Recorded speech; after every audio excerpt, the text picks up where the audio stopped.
wonderful to see. It's wonderful to see you all, and welcome to this outstanding event, a Wits Fund event, or what are we calling it? A Wits Fund event? Yeah, a Wits Fund Indaba. I'm reading.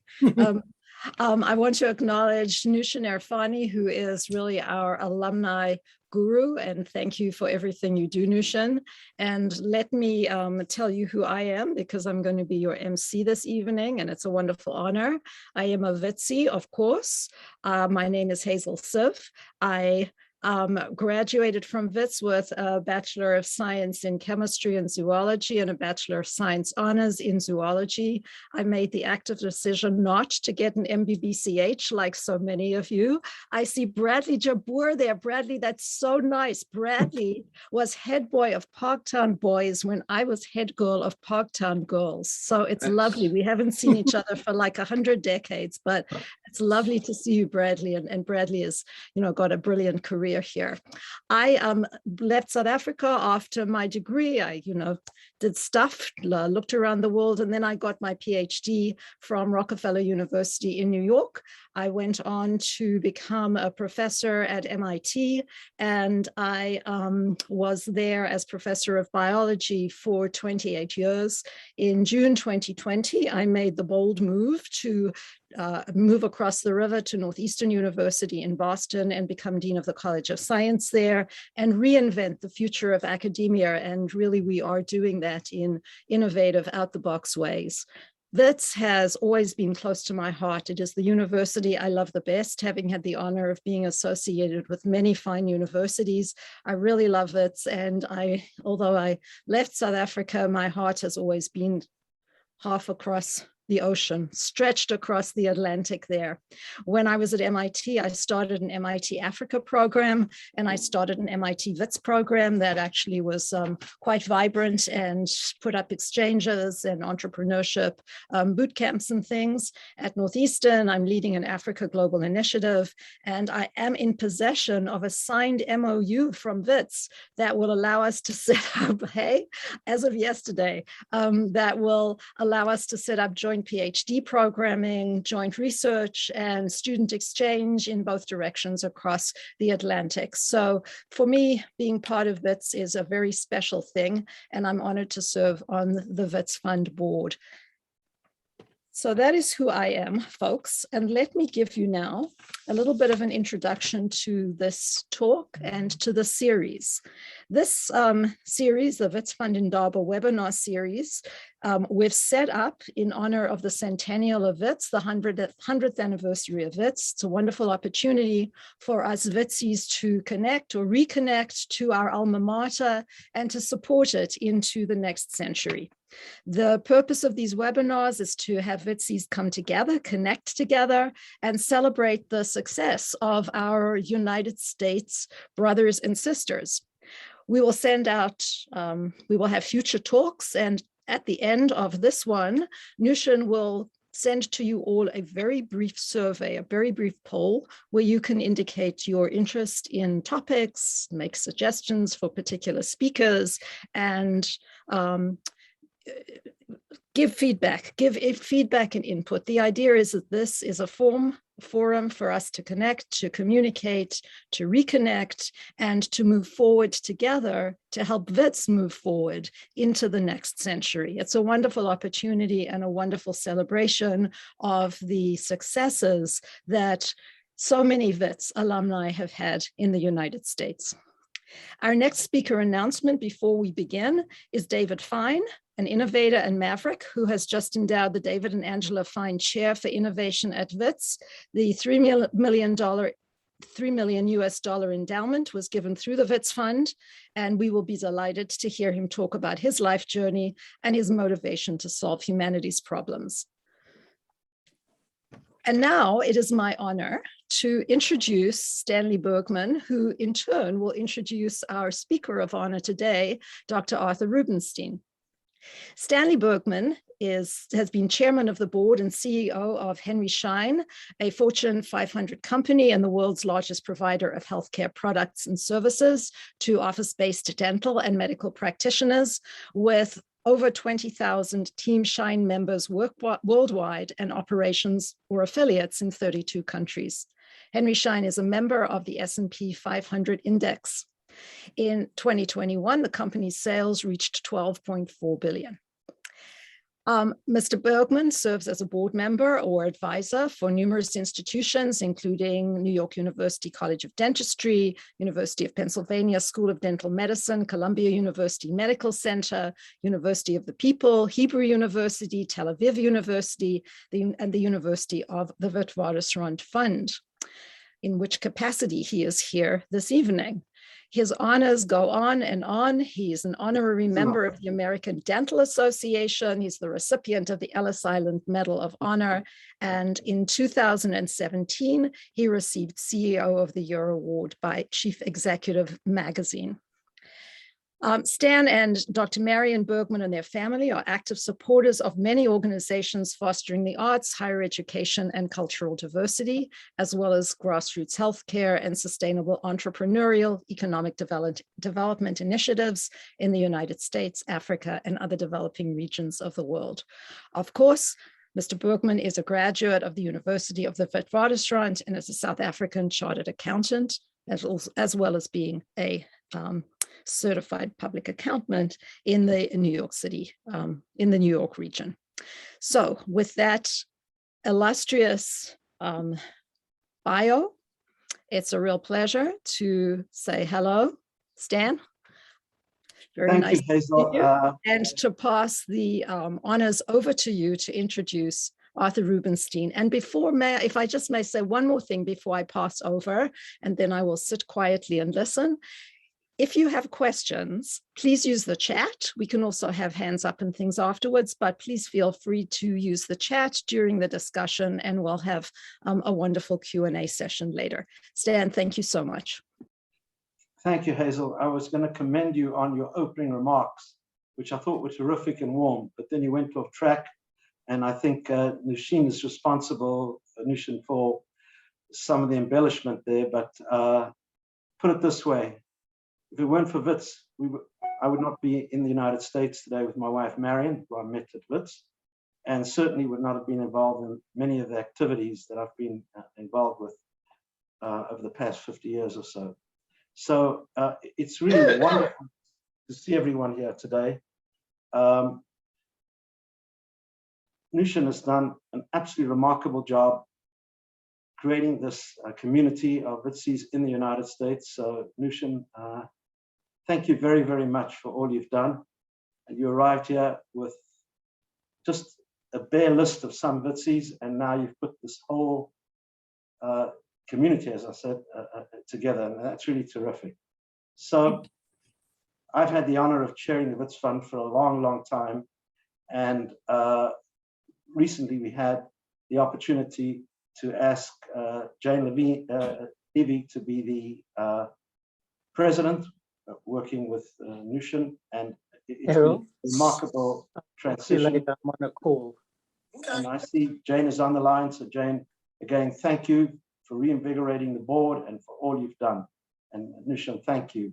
So, so pleased that everyone could call in today. And I've been asked by Jane and Nushin to moderate this panel of Wits graduates. With, of course, our guest speaker on. We're really fortunate to have Professor Arthur Rubenstein on the panel today.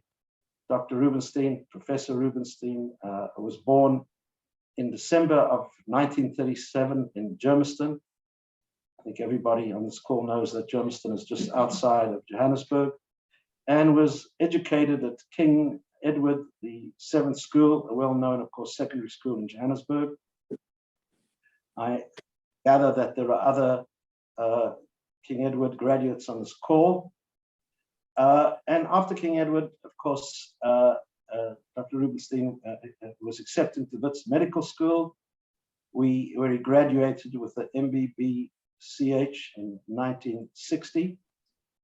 Of course, the remaining details on Arthur's background and his contribution will come out his contribution to medicine, to administration, did an enormously wonderful stint as the head of Penn Medicine, the hospital, where there were many, many challenges, and he turned that institution around into what it is today, a flourishing institution, and not only the center of healthcare in Philadelphia, but a national institution.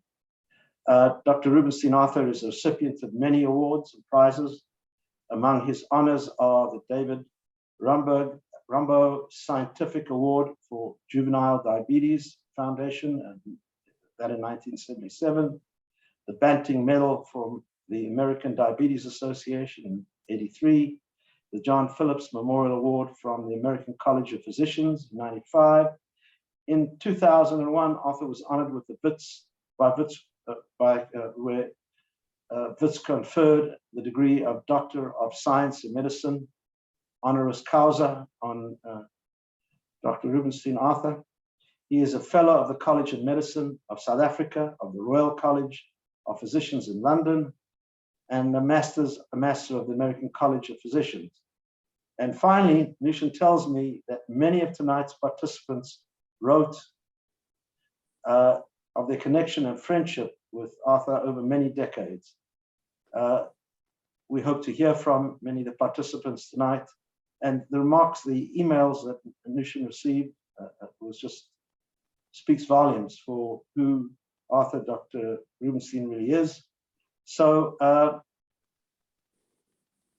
please, Arthur, if you give us a little bit of your journey from maybe starting out at your high school, King's, and then going through Wits, and finally ending up as running one of the largest hospitals, academic hospitals in the nation, so perhaps in the world. So Arthur, please. Oh, thank you. And I'm honored that you are chairing this, and I'm happy to see you and your wife. I'm honored that you would do it. I also want to thank Hazel and Nushan, who have been so great in terms of organizing and inviting me to talk to you. So it's a great pleasure and honor for me to do that.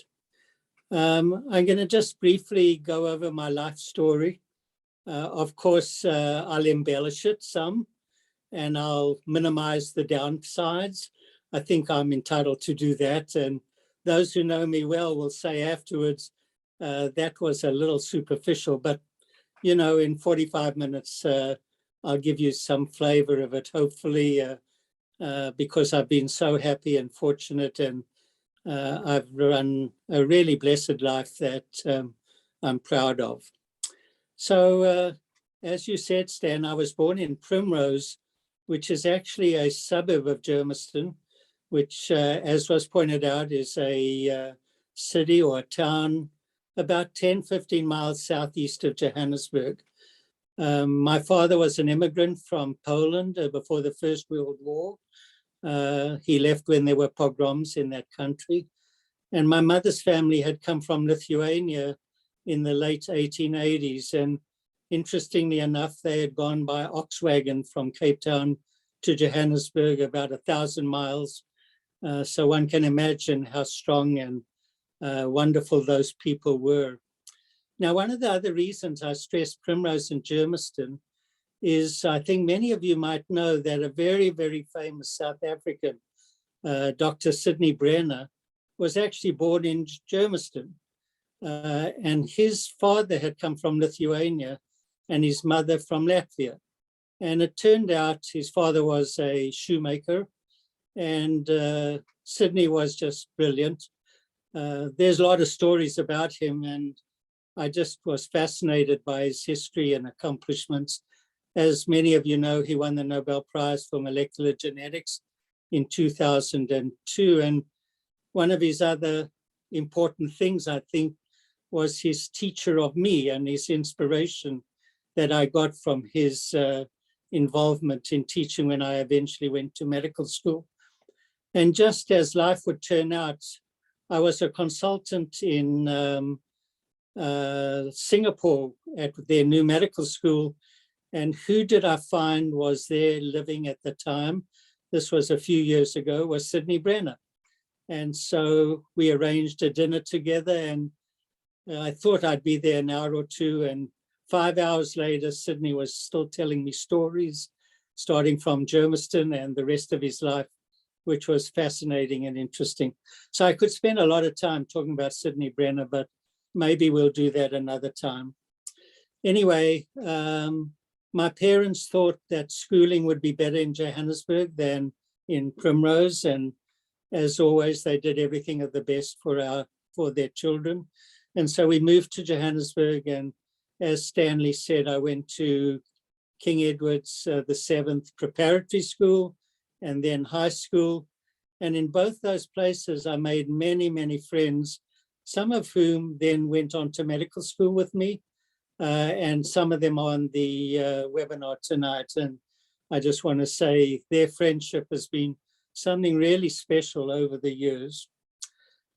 One might think, looking around these days at what it's like for young people to choose to do medicine and then get into medical school, particularly in this country, that I lucked out because I must have tried very hard to get into medical school and Wits in South Africa. But the story is pretty much different. When I was in my matric year, I had no idea what I was going to do. In fact, Stan would be interested to know, I thought I'd do a BCom and become a chartered accountant. I liked mathematics and calculus and things like that. And I was thinking seriously of it. And I was interested in many, many things. But one day, about October it was, and you know, medical school started in January. You had to apply, I think, in October or November. My father said to me one day, Arthur, what are you going to do when you matriculate? And I said, I have no idea. Maybe I'll do BCom, maybe I'll do this or that. And he said, you know, I always wanted to be a physician, but I wasn't able to be. I didn't have money. And when I immigrated from Poland, I had to go to night school to be a pharmacist. So why don't you be a physician? And I always wanted to please my father, who I love very dearly. And so I said, okay, sounded like a good idea. And then I applied for medical school. It was like a 1 or 2 page thing at that time. I think the whole first year cost a couple of $100 or whatever it was in those days. And I went to medical school, and it was the greatest decision of my life, engineered by my father, and then with many, many friends who I've been associated with over the years. Medical school was thrilling. You know, we had a great time. You can't imagine the most wonderful teachers that a school that Wits on the tip of Africa, far away from the big centers in the United Kingdom and America and Germany and so on, had such remarkable people. But I'm just going to mention a few, and I'll leave out many because there were so many, but many of you will resonate to some of these. Sydney Brenner, I mentioned, Philip Tobias, Joe Gilman, Paul Levy, Bernie Kaminer, and then in clinical areas, Guy Elliott, Sonny Duplessis, Moses Sussman, of course, a giant in the field, Bert Myberg, Harry Seftel, Jaime Isaacs, Ben Goldberg, Jaime Stein, Salisbury. Can you imagine a school sitting in Johannesburg, far away from all these centers, with such unbelievably remarkable people? And they influenced generations of young people, including me, in a way that have led to successes all over the world. America, Canada, Australia, Israel, United Kingdom, everywhere, far out of proportion to the number of people who were there. And so I owe Wits a great deal. And I must say it's a most remarkable institution. And I could say if it wasn't for apartheid, I think many of us would still be there because it was really so wonderful. So there were many political issues and others that many of us dealt with. Another wonderful thing that happened at medical school, when I was in my final year, we went straight to medical school, and it was 6 years. I was in my final year. Then soon after that, I became an intern, and I did my internship with Guy Elliott and Sonny Duplessis. I came across a really unbelievably wonderful resident. We called them registrars at that time.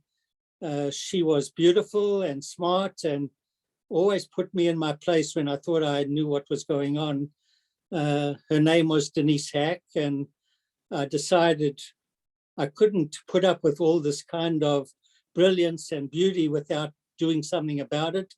And so one day I proposed to her and she became my wife. And that was one of the best things I ever did my whole life. And this August, we'll celebrate our 60th wedding anniversary. And I do want to say nearly everything I did, I wouldn't say everything, but 80–90% of what I accomplished was engineered, supported by, planned, all kind of things by Denise. And I do want to give her just the most unbelievable thanks, partly because none of this subsequent career would have happened without her intervention and support. Just in passing, I have 2 wonderful sons and 6 beautiful grandchildren now. And of course, they're the light of my life. And Denise engineered the opportunity for us to live closely with our 1 son and grandchildren, 4 of them here in Englewood, New Jersey. And my other son lives in Minneapolis with twins. And we try to keep together as much as possible, which was always, despite medicine and everything, it was always her mantra that that was #1 importance. So I could go on a long time about the grandchildren and Denise, and my sons, but let's talk a little bit about medicine and science. So in my internship year, I came across a very challenging diabetic patient. He had repeated hypoglycemia, very high ketoacidosis at times, blood sugars that made him go into comas, and so on. And I was really intrigued by what was going wrong from an endocrinology point of view and regulation and metabolism and so on. And I didn't know how to study it. I had no idea how to do it. I had been reading journals. Of course, they took 3 to 6 weeks to come from England by ship. They were always out of date and this and that. And so I went to my mentor, Dr. Elliott, and I said, what do I do about all this? You know, I really need to study it. And he said, well, why don't you talk to Jaime Schein, who was head of a institute that did chemical research and science, and Godfrey Getz, who was a partner in that. And why don't you learn how to do research? So I said, okay. And I took a year off and did that and learned all the basics of research, pipetting and weighing and measuring glucose and all kinds of things that you need to do. And those were 2 wonderful mentors, Jaime Schein and Godfrey Getz, just to add to the really wonderful role models that I had the opportunity to interact with. Anyway, it was clear at that time that if I really wanted to be successful, I needed to go and study in England or America, but most people in South Africa at that time, went first to England, particularly to London or Edinburgh or perhaps Liverpool or Nottingham, but mainly London, to the great teaching hospitals. And so I wanted to go there. I had no idea how to do it. And then, as life would have it, fortuitously, one year, soon after my year of research, Professor Russell Fraser came out as a visiting professor, which was paid for by the university every year. They chose somebody from overseas to come and spend time in Johannesburg and Cape Town and Stellenbosch at times. And so this year, by chance, Russell Fraser, who was head of endocrinology at Hammersmith Hospital in London, came and gave a series of lectures. I was flabbergasted.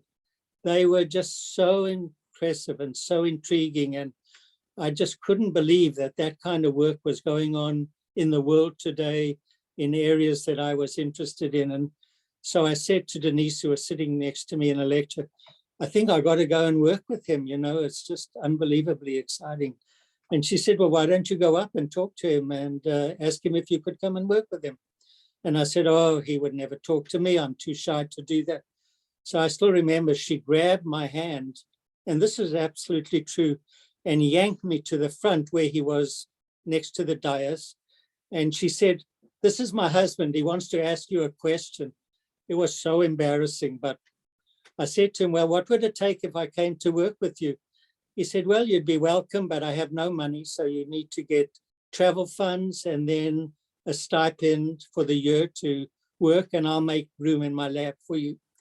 Well, to cut a long story short, I applied for about 5 scholarships, and eventually I got one, and Stan will resonate to this.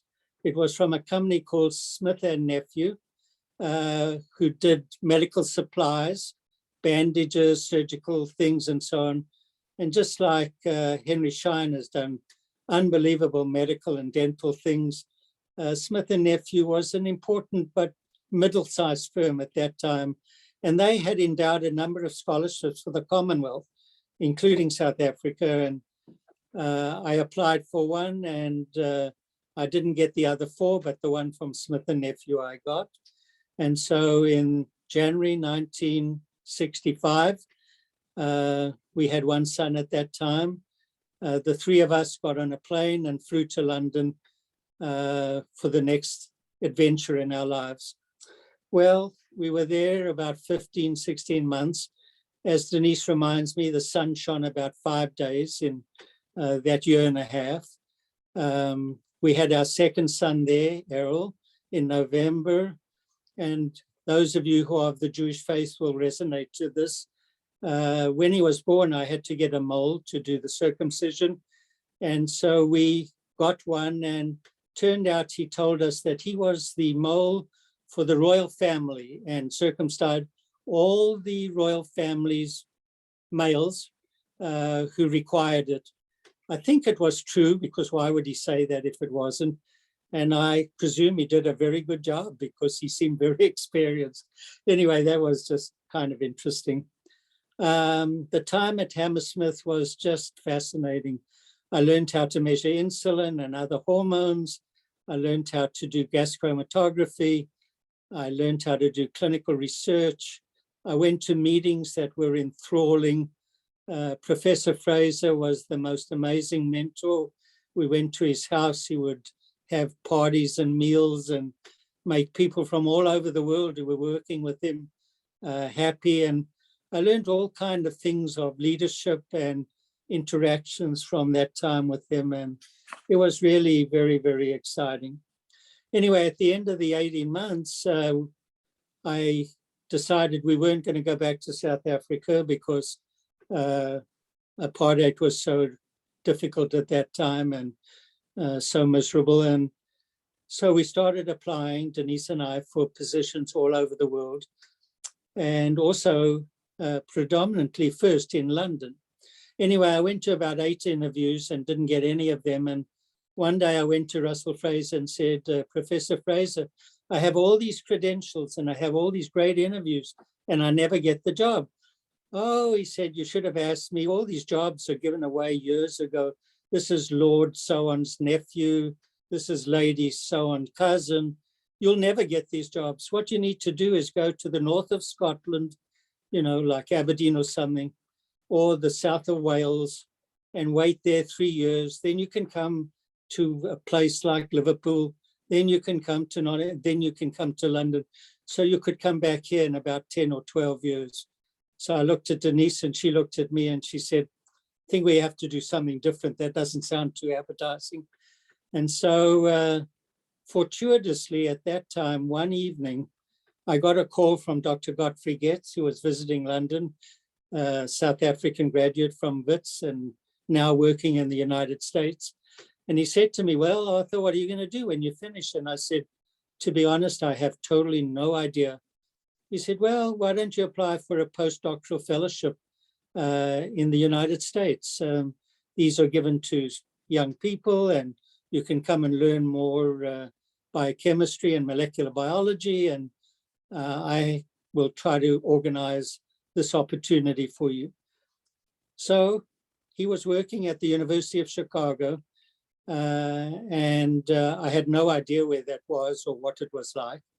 And one day in the mail came these huge forms, as opposed to medical school at Wits with 1 or 2 forms. This had about 25 pages, They wanted to know everything for foreigners, of course, appropriately. And so I kind of filled it in half and got tired of doing it. But as our money ran out and we had no job, I kept filling it in, and then I sent it. And one day we got back a letter saying, you've been accepted as a postdoctoral student at the University of Chicago, and you can start in this year or next year. So we went back to South Africa for a year to be with our parents. And then in 1967, we landed at O'Hare in the end of August at 105 degrees. I remember we got off the plane with these two little boys and Denise and myself, and we said, this doesn't seem too hospitable, but we'll make the best of it, of course. And I still remember, well, Denise's father looked on the map where Chicago was and said, I think the weather there's worse than London, Arthur. Do you really want to go there? You know, there is California and Arizona and Florida. Why do you want to go to Chicago? But, you know, I was pretty naive. But anyway, I had been offered that job, so I went there. And I must say, every year for 30 years, Denise reminded me that maybe Chicago wasn't the best weather compared to South Africa. And we'd already dragged it to London. But I did love the University of Chicago because I was a great lover of universities. I always thought the intellectual stimulation and the collegiality and the interest of students and the creativity and innovation were things that just made me just very excited. And I'd visited Oxford and Cambridge, and to me, these were like the Mecca of civilization. And the University of Chicago was modeled on Oxford, began in 1996, and a most beautiful university on the south side of Chicago. Anyway, so I went there, and as I say, for 30 years, Denise reminded me every snowstorm, every below zero winter, that I promised her I wouldn't be there too long, but we were there 30 years, and it was really, really exciting, except for the weather. It's the home of the Manhattan Project, Enrico Fermi, Charlie Huggins, Jacobson, many really, really great people, and a university where the medical school and hospital were integrated with the undergraduate school, the business school, law school, and so on. And this cross-fertilization and intellectual stimulation, to me, was the epitome of an academic life. And so I really loved it very, very much. So in the 30 years I was there, I had the good fortune to meet a mentor, Donald Steiner, who was a great scientist and researcher. He was the person who discovered how insulin was made.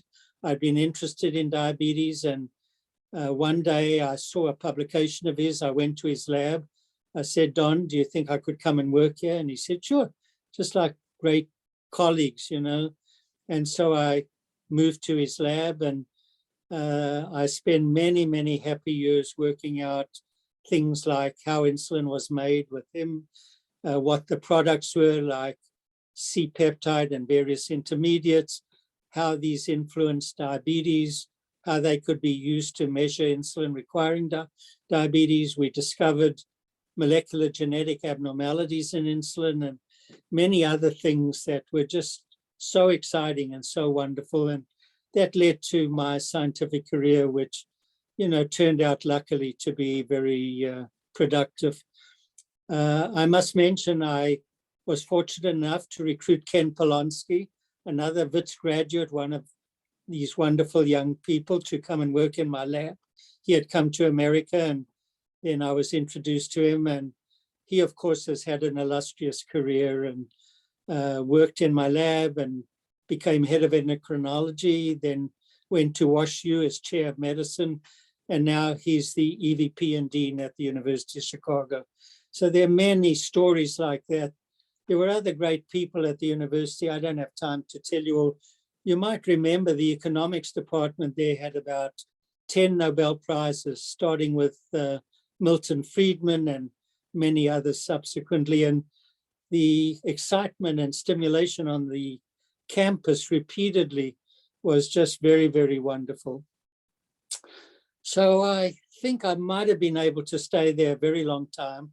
I became chair of the Department of Medicine in 1981, and we built a great department, a great diabetes center, and it was all very wonderful, except that my oldest son, Jeffrey, had moved to New York and studied there, and also was involved with a young woman there who it seemed likely he was going to marry. And one day Denise said to me, I've put up with a lot of your stuff for 30 years, but I think it's time we went to be with family, because that's most important. And Jeffrey's going to stay in New York because I'm sure he'll marry Michelle, the young woman, and we should go to New York.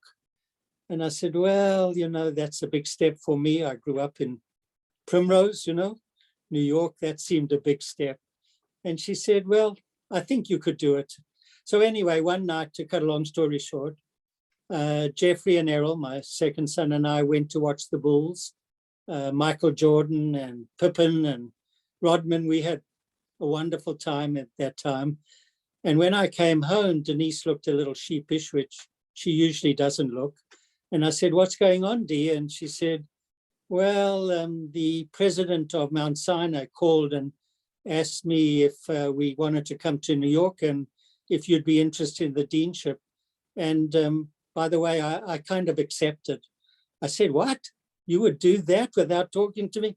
She said, yeah, well, if I talk to you, you'd probably find reasons not to go. And I've decided we're going. So that's a short story, but pretty accurate. And a little while later, in 1997, I went to Mount Sinai in New York as the dean. The president was Jack Rowe, who later went on to Aetna and Columbia, and really a wonderful scientist and physician, and a really wonderful institution.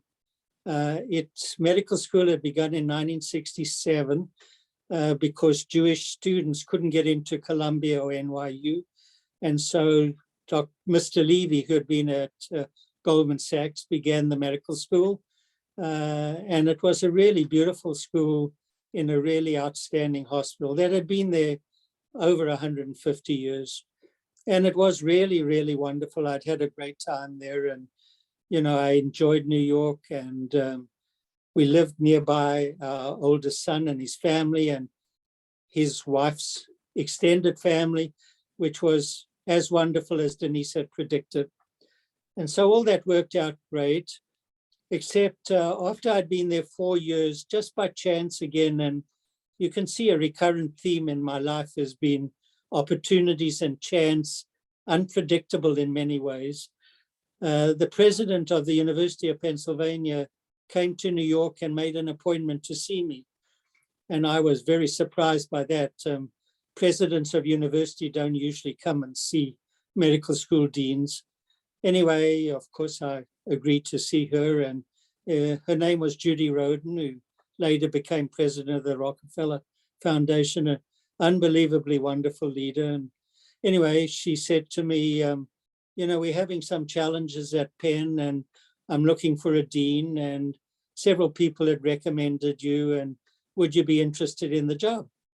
And I said, well, I do love universities, and one of the only issues about Mount Sinai, it's a hospital and medical school, and I do hanker to go back to a university. And so maybe I would consider it. Is this a good job and everything? And she said, oh yeah, it's a really pretty good job. You'd be head of the medical school and the hospital and its network. But there is a minor problem that I would like to tell you myself right up front. And I said, well, what's that? She said, well, recently the medical school has lost $500 million. And that's a bit of a problem that you would have to fix up if you came. So I thought, that's a big step. But anyway, I said, really? And I then saw the search committee, met the trustees, visited the campus, loved everything. And I decided, with Denise's support, that this was probably the job I really would want to do. And so I said to Dr. Roden, yeah, I'd really love the job, but, there is one condition, that you would forgive the $500 million, because that would be a tough thing to repay the way things are. And she said, oh, no. I think we have cross signals here. not only would we not forgive it, you'd have to pay it back with interest. And that was a shock. But I thought when I visited, maybe with that faculty and those leaders and the quality of the students, we could do something and really get it to work. And we really had to do it because the trustees had said that after 2 years, if we don't turn the place around, they were going to sell the hospital and the health system to a for-profit organization. And they actually have papers, which I've seen, where they were negotiating with Vanguard, which was a for-profit health system company, to buy up the hospital at the University of Pennsylvania. And they would have run it, but we would have had a medical school in the university and a for-profit hospital. And the faculty met with Dr. Roden and the provost before I came and said, if you do that, we're out of here. And so they were a little worried, and that's what gave us the breathing space of 2 years. To cut a long story short, the next 21 years were just unbelievably wonderful. Almost nobody left. The faculty were hardworking, took pay cuts. The leaders did all kinds of strategic planning with me that revolutionized how we delivered healthcare and taught students and everything. We integrated into the university and did all kinds of new things that have paid off over time and been examples, I think, of what one can do in an academic medical center with a university, a medical school, and a health system network. And that's turned out to be really, really great. Our strategic plan focused on translational medicine, and the results of that at this time have been just so rewarding. I think many of you know that mRNA vaccine began at Penn with Weinstein and Conoco, and that began around that time or just before that time. And cancer treatment with CAR T cell therapy, Carl June has pioneered that at Penn. Islet cell transplantation, Britton Chance did enzymology and molecular biology, and I could go on and on of all the great people who were there before and remained and continued to contribute. So it was really thrilling. We eventually made a lot of money, built a big health network, which has continued to expand with Princeton and Lancaster and all kinds of places across the Northeast, which have been very exciting. We were also involved with the new president, Amy Gutmann, who came from Princeton and is now the ambassador to Germany. So there are all these really wonderful women leaders who really create a university that, in my mind, is almost no parallel, or at least equal to many around the country. And Amy Gutmann was the most remarkable leader, and I worked closely with her, and it was a great thrill, I must say. We also were very successful in philanthropy. She raised billions and billions of dollars. She was an amazing fundraiser. I learned a lot from her. I was going to say the feet of the master, but of the mistress, whatever. And we raised several $100 million from Mr. Perelman to endow the school, which now has his name. And I still remember talking to him. He said, if I put my name on that school, is it going to be successful? Because everything else I've done, Arthur, has been successful. So I felt a big obligation that we should do a good job because he visited every couple of months and wanted to know everything that we were doing. So I was Dean and EVP, Executive Vice President there for about 11 years. And then I decided, for a whole variety of family and other reasons, it was time to step down from that position and do something else.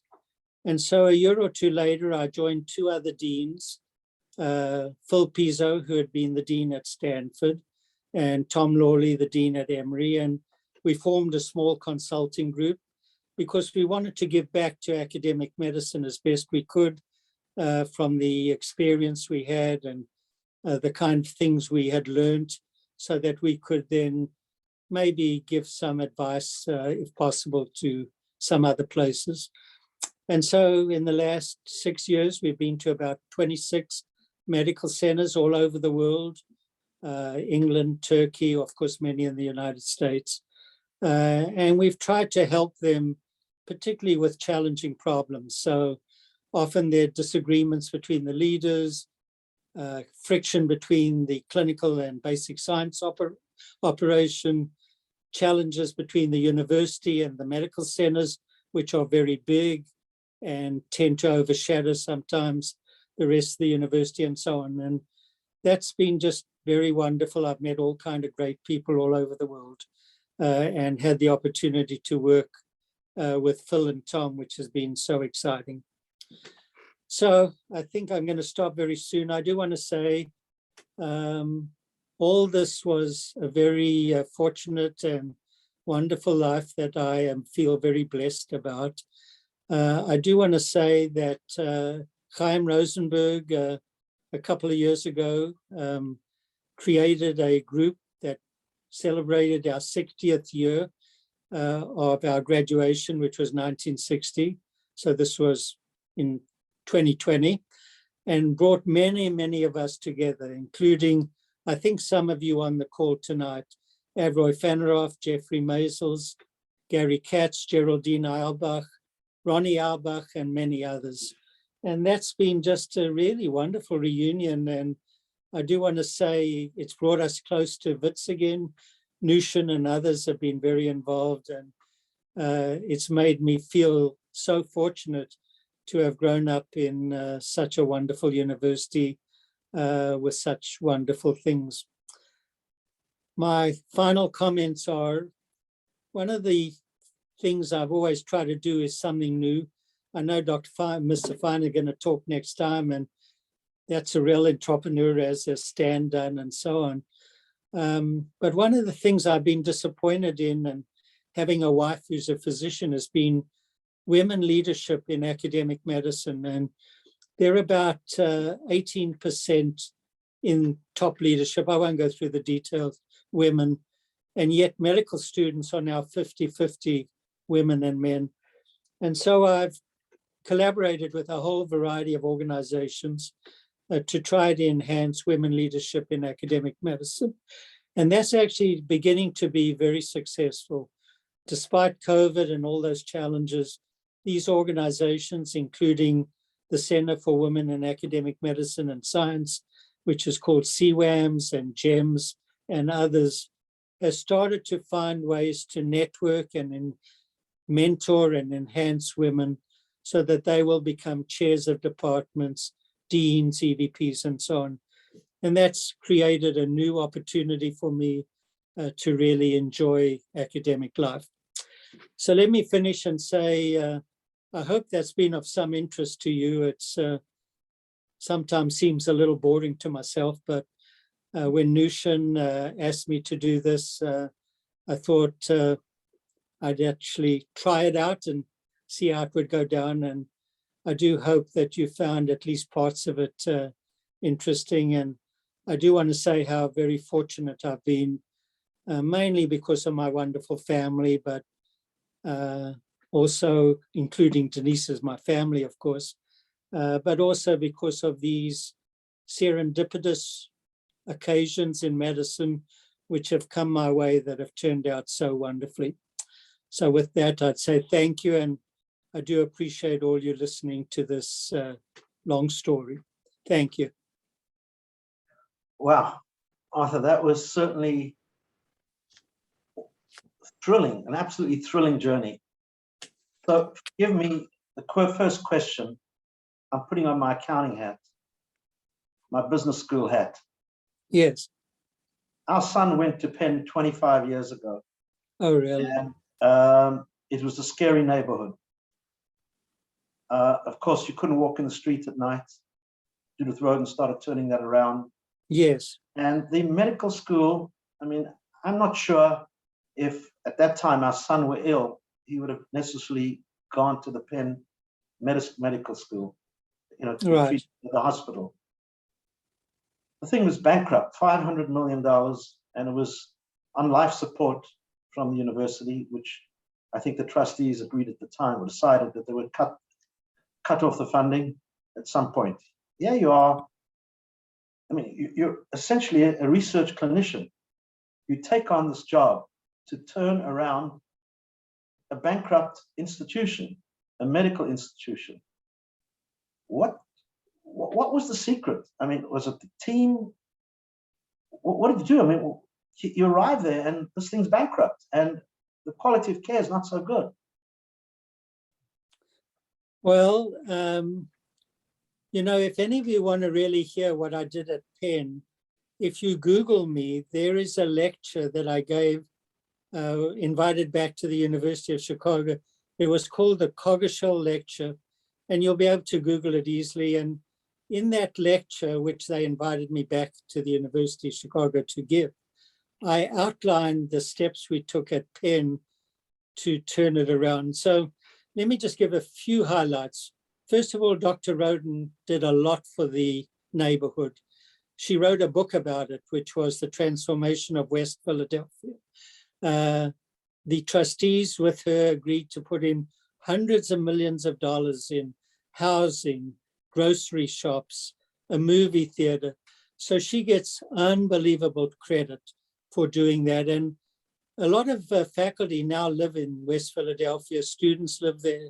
It's not the most safe place in the world, you know. On the other hand, it's totally changed and livable. And, you know, for an urban university, there's some importance of not just living amongst rich people. So I would say what Dr. Roden created, a mixture of people, a mixture of housing, a mixture of businesses, was really unbelievably creative. So she wrote this book, which you could enjoy by looking at.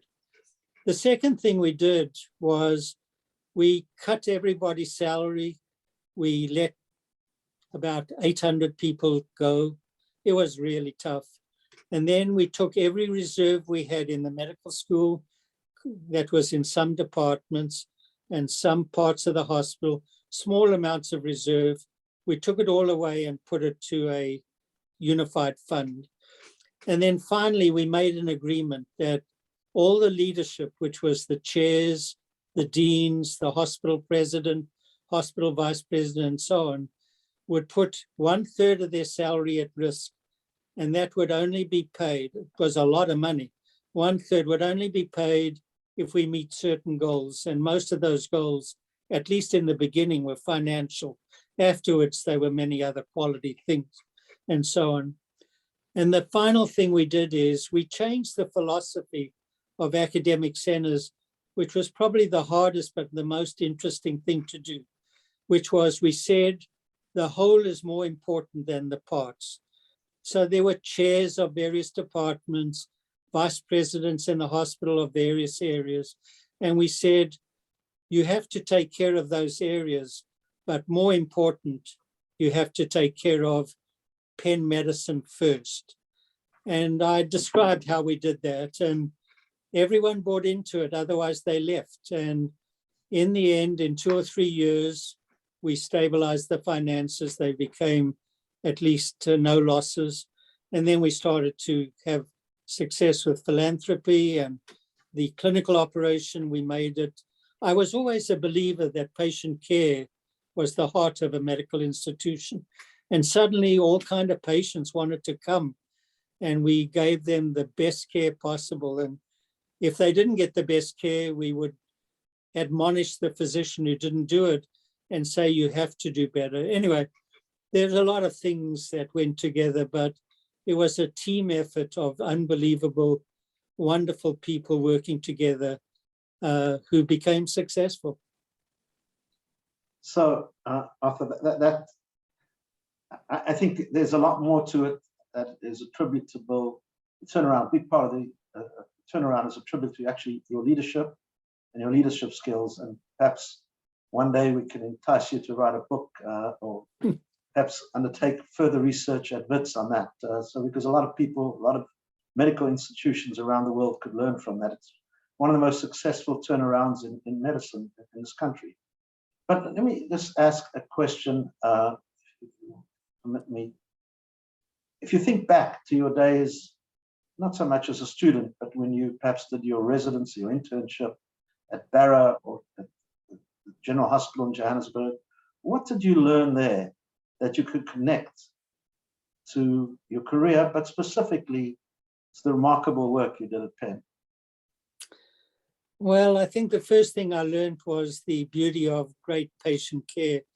The physicians at Wits were unbelievable.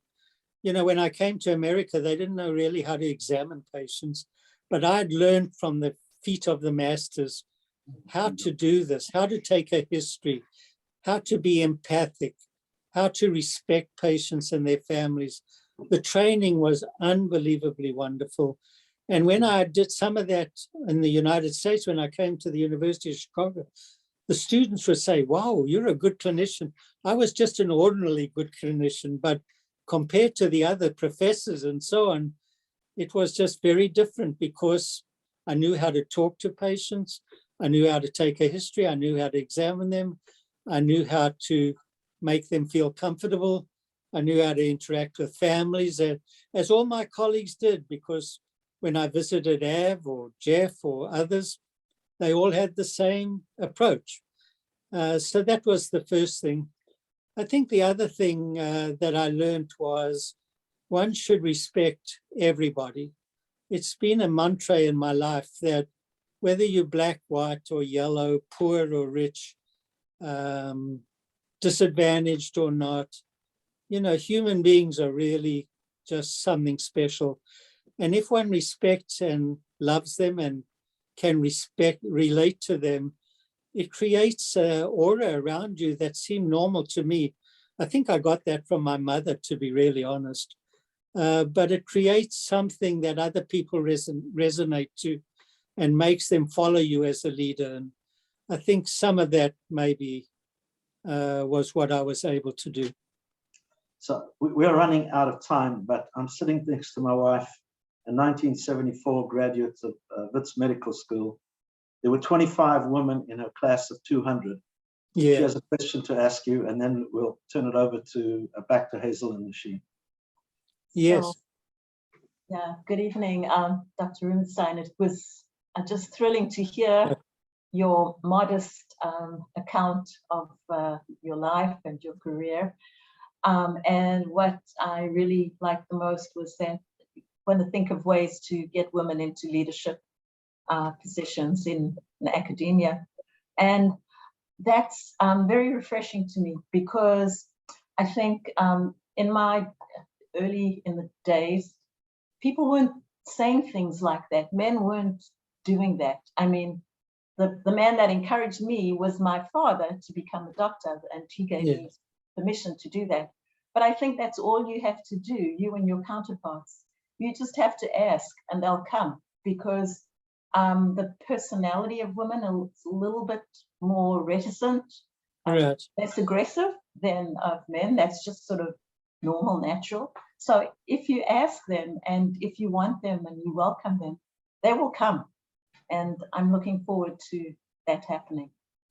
Yeah, we're excited. We've already seen some results in a year or two. So I think women underestimate themselves to a large extent. And, you know, we've created these organizations that don't allow women to underestimate their tremendous potential. And I'm really hopeful the next 5 years is going to be very different. I am going to step in, and because I'm very clear that we need to stay on some kind of time, and it is 9 o'clock.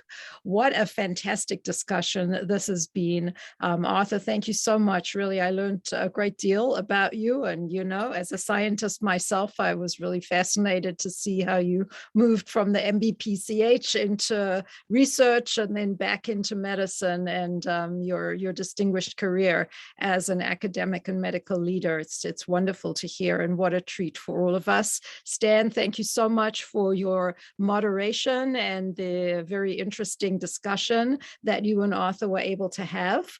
I know that there are a bunch of questions that many of you have. And so what we are going to do is to close the formal part of our Indaba tonight, but to keep the room open. And whomever wants to stay, please do. I don't know, Arthur, if you have additional time to stay. Oh, yeah, I plan to do that. That's wonderful. And so Arthur would be available to answer your questions and for some general conversation amongst this group. It's been really wonderful to see you all. What a pleasure to connect. What wonderful memories we have of Wits. What a privilege that we, almost all of us, Bruce, I'm looking at you, almost all of us got our education at Wits and paid almost nothing for it. My degree was 600 Rand a year. And wow. And by the way, there were 2 women in my chemistry major class and 300 men. So, you know, it's a fight all the way, but that's fine. Such a wonderful initial gathering. We will have the next gathering. David, fine, are you on here somewhere? Yes, yes, Yes. yeah. We so look forward to hearing from you. It will be Yes, I'm on. an absolute pleasure and an honor to hear from you. Thank you so much, as it has been such a pleasure and honor to hear from Arthur this evening. So I'm going to formally close out this meeting tonight and keep the room open, and we can just keep going. And then I think at the end of another 30 minutes at 9:30, we will close out the room completely and invite you all to continue connecting in different ways. Nushan is our guide and our guru, and anyone who has any questions, please do be in touch with her, and we look forward to future connections. So I'm going to stay on too, but thank you so much, and let's just have some continued casual conversation as we go forward.